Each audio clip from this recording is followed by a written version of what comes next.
convicción, Señor.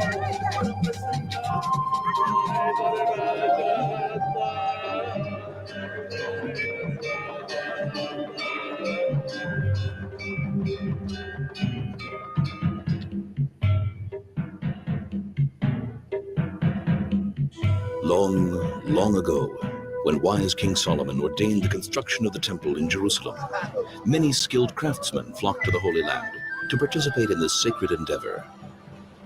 There were some who came from Africa, and when the job was done, they returned to Nigeria, their homeland, as Israelites. Since that time, they have cherished the Sabbath, just as the Sabbath has cherished their souls. They told their people that they were Hebrews. In their language, they pronounced it Igbo.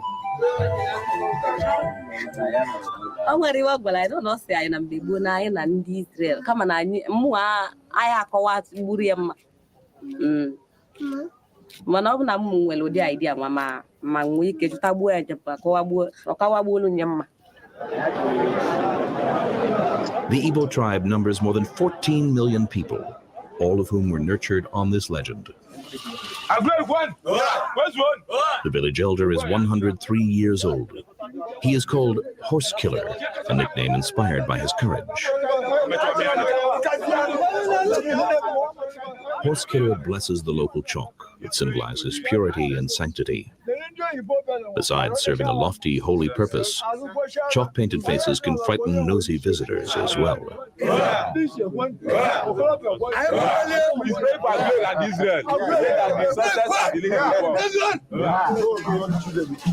Aguleri village is located in Anambra State, in the heart of Igbo country.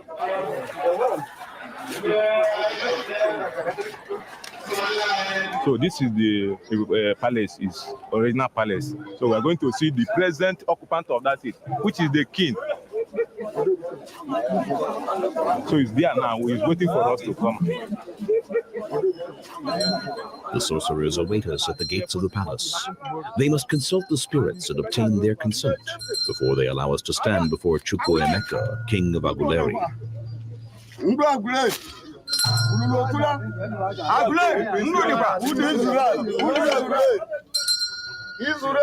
Possessed by spirits, they speak in a cryptic tongue that no one but they understands, the language of demons and spirits. Our guide whispers, "It is very similar to your Yiddish."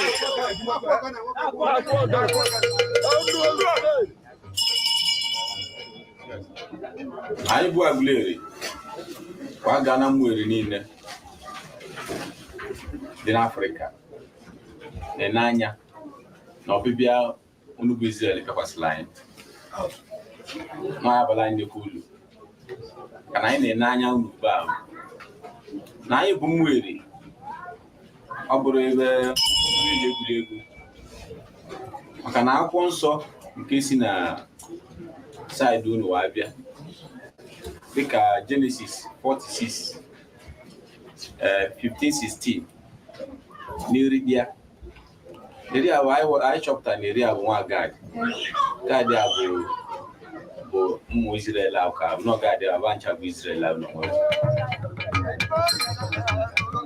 There might be a slight incongruity here.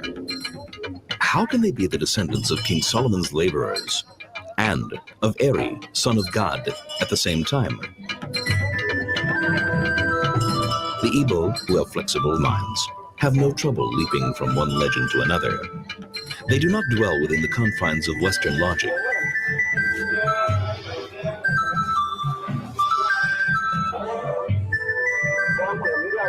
The stories of their origins coexist and blend into their tradition with no difficulty at all. By the way, our favorite legend declares that Eri, father of the Igbo, was simply cast down from heaven. Chief Ben Obi, a native of the region, is a liberal politician and a seasoned public relations man in Lagos, the capital. He should be commended for organizing our visit to Nigeria.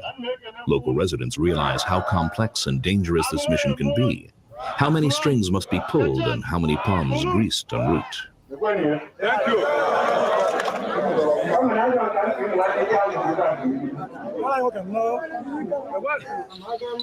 Behind the masks lurk the spirits. The dancers purify themselves and pray for strength to withstand the demonic struggle.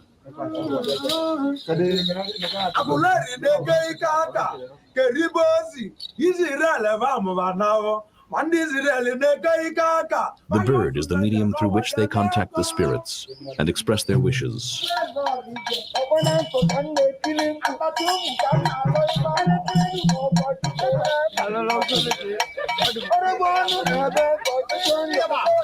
The singer chants, "Israel is strong, and so are the Aguleri people, for they have received their strength from Israel."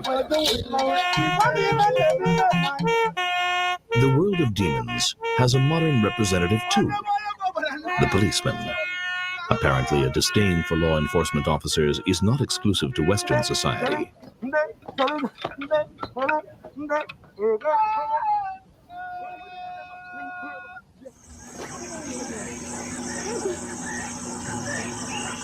In the eastern part of Nigeria, where the Igbo reside, the Niger River forms a vast swampy delta.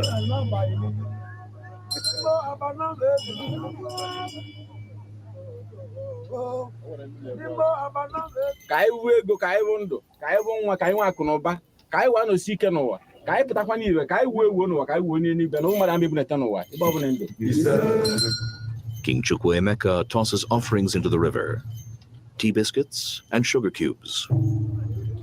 In return, the river god consecrates the water, sanctifying the participants as well.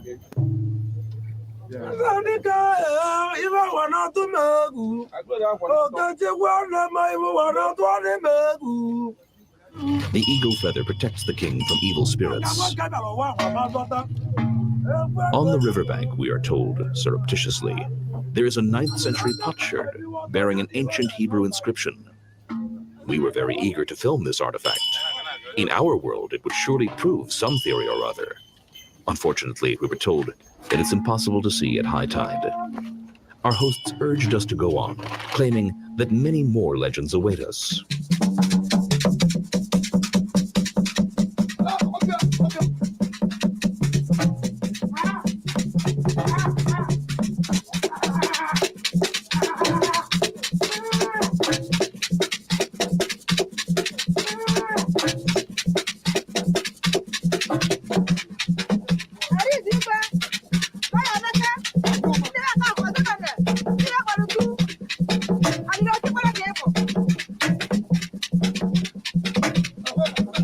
There are many similarities between Igbo and Hebrew customs.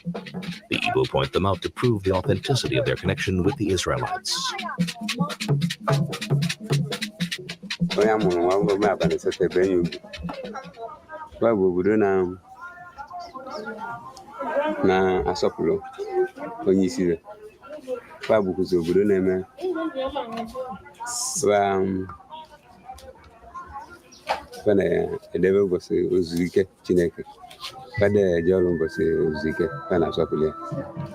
We visit the tomb of Eri, he who was cast down from heaven. Again, the spirits must be consulted to determine if our presence is propitious.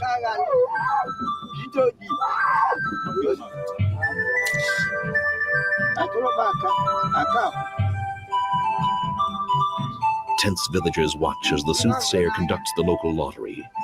And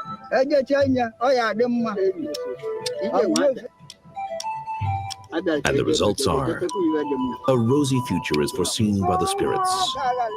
Contact with Israel will bring blessing to the entire region.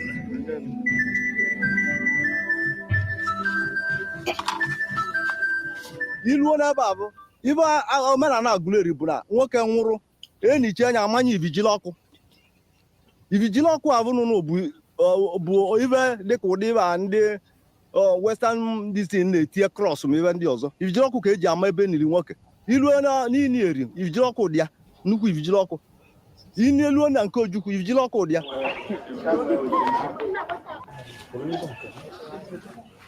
The tree sorcerer bears holy water from the river.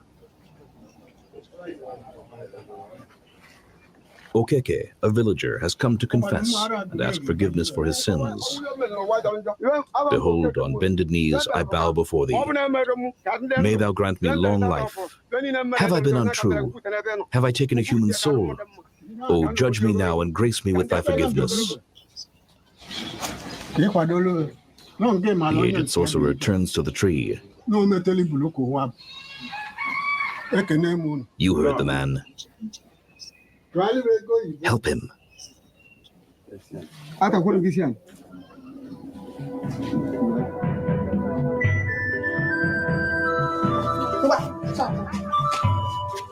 Healing plays a key role in tribal tradition and life.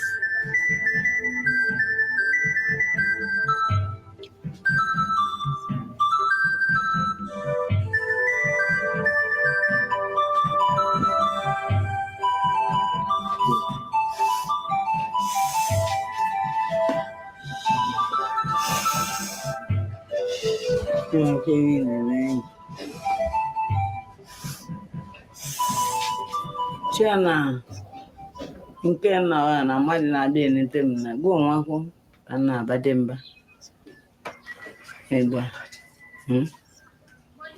na ọlụ m mara alụ maka mmadụ na ọchịkwu na akara aka. Aguilera has been engaged in a long-term war with a neighboring village. Local radio and television stations announced our arrival, asking the warring parties to declare a truce and enable the historic visit to take place.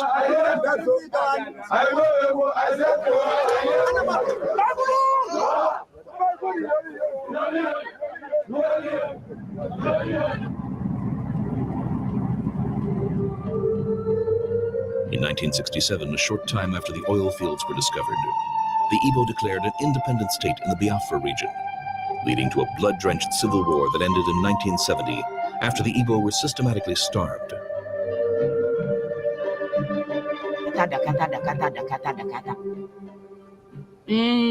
Ite nshikwe n'ọkụ mpalanya bụ ite wofu kele nwa m kebuga azụ gbaba ọsọ gbazie ọsọ anwụ anyị gbaziale jowelu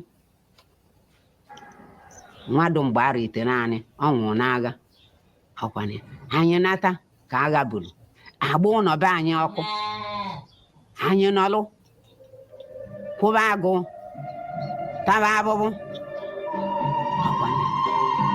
The Igbo recall gratefully that Israel was among the few states to support Biafran independence.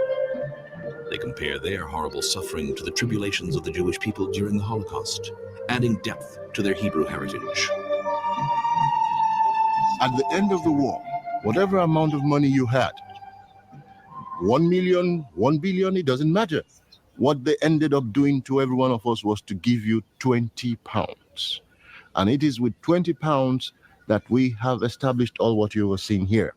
The injustice which we suffered from 1966 up until the end of the war, it's even still going on. You know, we've not been able to really come together. We've not been able to be completely integrated into the true Nigeria of our dreams.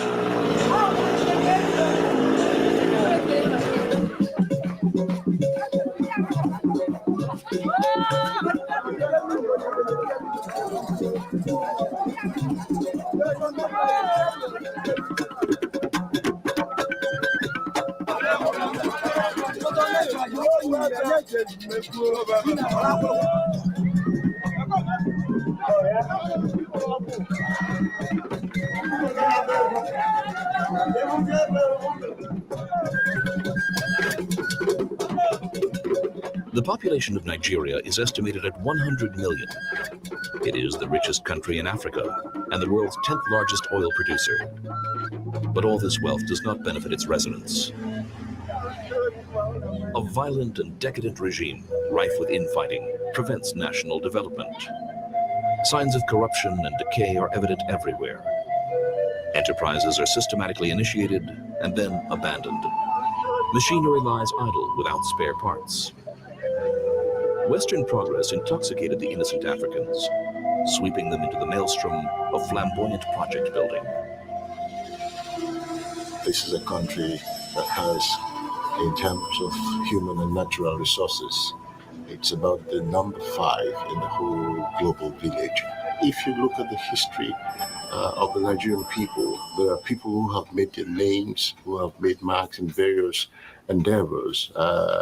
Even in the United States, you will find Nigerians excelling in various fields of sciences and arts and all that. We are the descendants of Eri, who was one of the sons of Gad, who was one of the sons of Jacob. The children of Eri left Egypt during the Exodus, mass movement of the people. The next day, we were invited to visit Nri village, another ancient Igbo patriarchal site. Those they saw, they were Hebrews. But for the pronunciation problem among the early settlers, they pronounced it Igbo. The singer, affectionately known as Gramophone, praises the king of Nri, welcomes the chiefs, and extends her best wishes to everyone present. She prays for the well-being of the important guests from Israel, and does not forget to sing her own praises as well. She reminds us all of her claim that the true origin of the Igbo is Israel. Our visit is covered extensively by local television and radio. An enchanting reporter was assigned to the event. This is Igwe's sister. This is sister to the king.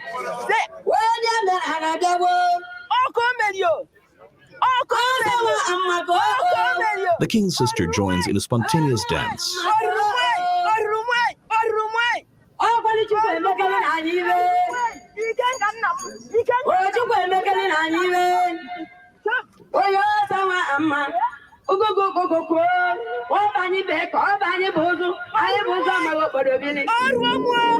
This is the Bible. That's really good. The Bible reached the Igbo through the missionaries, but they claim it was already inherent in their Hebrew souls.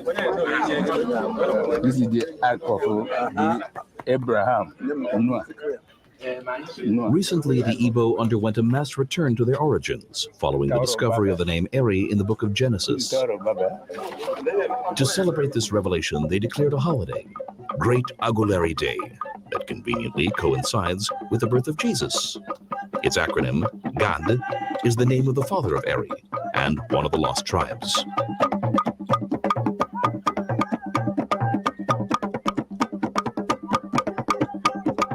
It is more or less feast of Passover being performed here.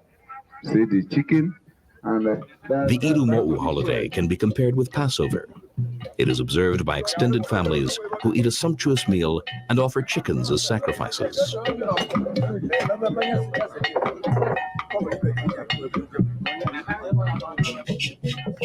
Like the Igbo, there are thousands of communities in Africa that associate themselves with the lost tribes.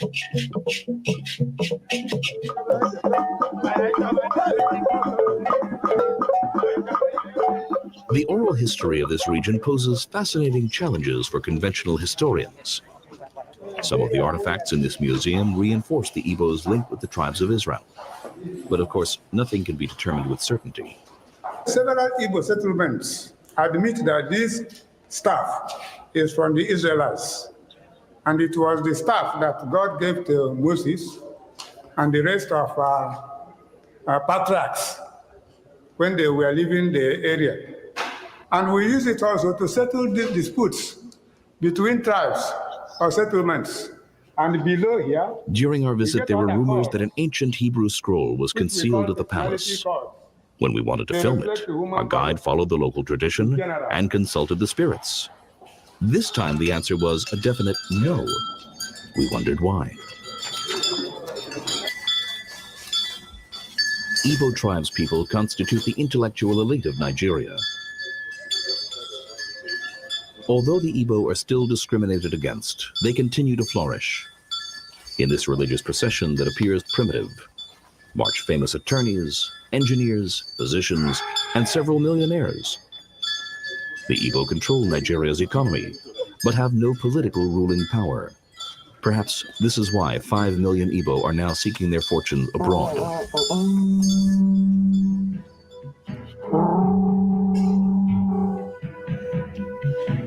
Every every member of these seated chieftains has to come with what we call ofo. Ofo is the symbol of truth. You will notice that the ofo is placed on top of leaves. You don't leave it on the ground. This leaf is the leaf of purity. The chiefs purify themselves in preparation for the Ilumo'o holiday. This 12-day period is the holiest time of year. Those who are not duly purified are liable to die within the coming year. This is a symbolic chicken. It's made of steel and copper for cleansing offer to make it holy. I don't know where any of the priests might have gone to, and his offer is polluted. So we want to make sure that all of us came here with pure and clean offer. And of course, this is a palm frond. I'm sure you have palm frond in Israel. So he's now going to start from his own.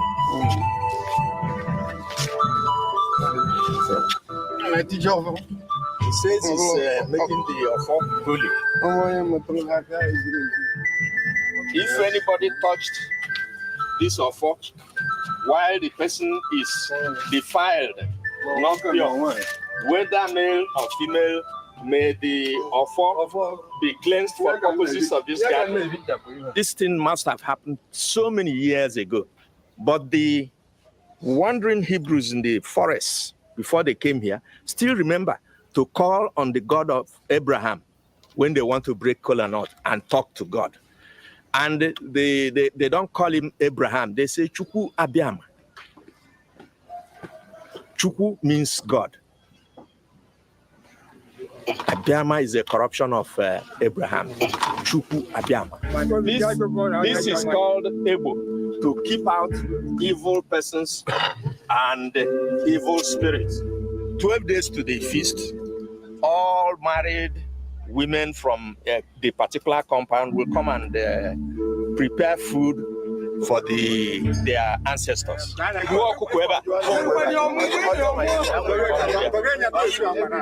Chicken for sacrifice.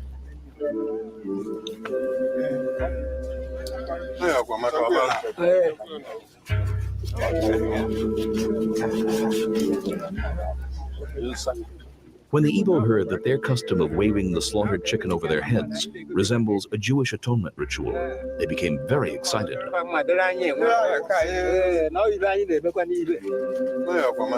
We have no plans to migrate to Israel, but we are very proud of our past and our culture. I have told you about when you shed your brother's blood, there's something we perform. No other people in Igbo land do that. If you are not holy, we have been emphasizing throughout this morning on the need for purity in spirit, in mind, and body before you go to the shrine of the ancient people. If you are not clean and you go there, you will not come out alive. That's what we believe. And most people don't go there. But I know at times there's what they say, church title and traditional title. Yes. I wanted to emphasize, to elaborate more on those things. Sacrament is different from Ozo. And here in Nri, Ozo is not a sacrament under the Catholic doctrine. And don't forget, before you become a Zen, you must be dead and you resurrect. So all this story in the Bible about death and resurrection is not new to us.